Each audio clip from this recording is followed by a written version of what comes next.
Join us to discuss this. We're joined by Seyi Adetayo, former Regional Vice President, ASIS International, West and Central Africa region. Good evening to you, Seyi.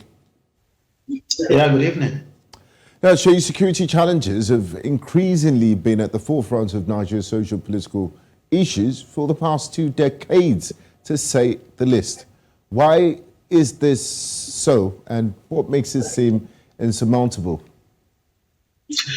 Well, we all know that Nigeria is an heterogeneous society and also a multi-religious setting. So it's natural for a country that has people of a diverse culture and background, different tongues, different beliefs, to have at different point in time when they will have conflicts on areas of interest to them.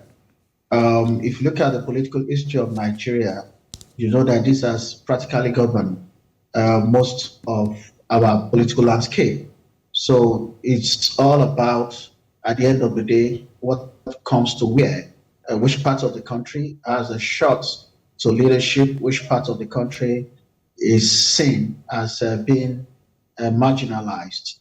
And, at a point in time, it became a common lexicon in our political life where at different point in time, different regions claim that they have been marginalized. So we see all this, pointing into or as pointers to, crises that we've been having over the years. Now, Seyi, what's your assessment of Nigeria's security situation in the last 4 years on this administration? Would you say the current administration has done a good job in securing the lives and property in the country?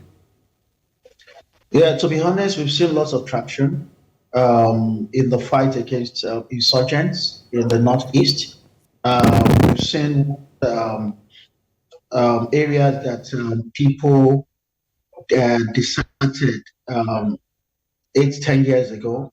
The governor has been able to move them back, and this is made possible because lots of clearance operation has been done, and the capacity of the insurgents to be able to regroup and resack those people from those areas has been reduced. And that's the reason why the state could succeed in closing all the IDP camps, returning people, resettling them in their various communities, allowing them to restart their life all over.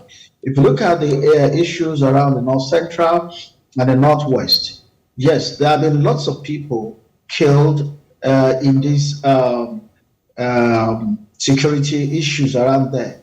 But that will not take away the successes that the military has recorded in the last 2 years. And we could see that in the first time in the history of Nigeria, we are having the armed forces that we could be proud of in terms of armament, in terms of equipment, and in terms of their ability to be able to confront the enemies of the states, and us having assurance that it can win. If you look at the Nigerian Air Force, so much fighter jet have been procured.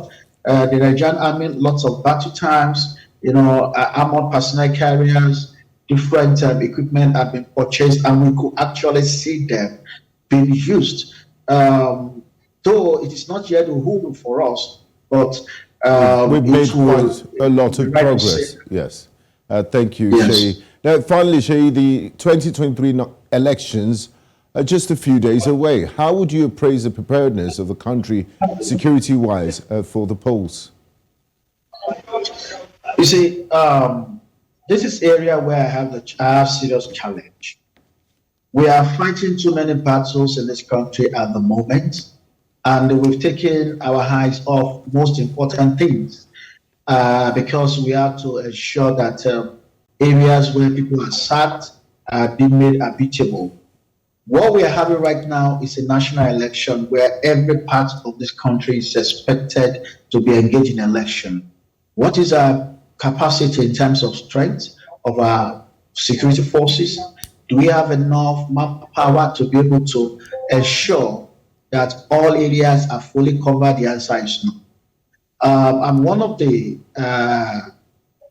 apostle of more recruitment into the Nigerian armed forces and to the Nigerian police, because that's when you talk about efficiency. Efficiency is simply interpreted as work done over time.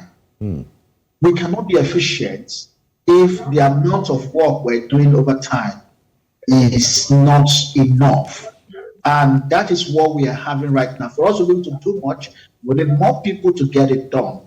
So we're going to an election where areas where military are supposed to fortify, those men will be pulled for election duties. And even at that, we are going to have quite a number of places that will still be open. Okay. But by and large, experience is on the side of Nigerian security forces. They've handled elections over the years, and they've been able to manage, the little resources that they have. So I'm expecting that it will be different this time around. We are hoping that there will not be post-election violence. That is when their strength will be tested. Okay. Thank you very much, Seyi Adetayo. It's a pleasure having you join us, NNC Continental Prime. Thank you.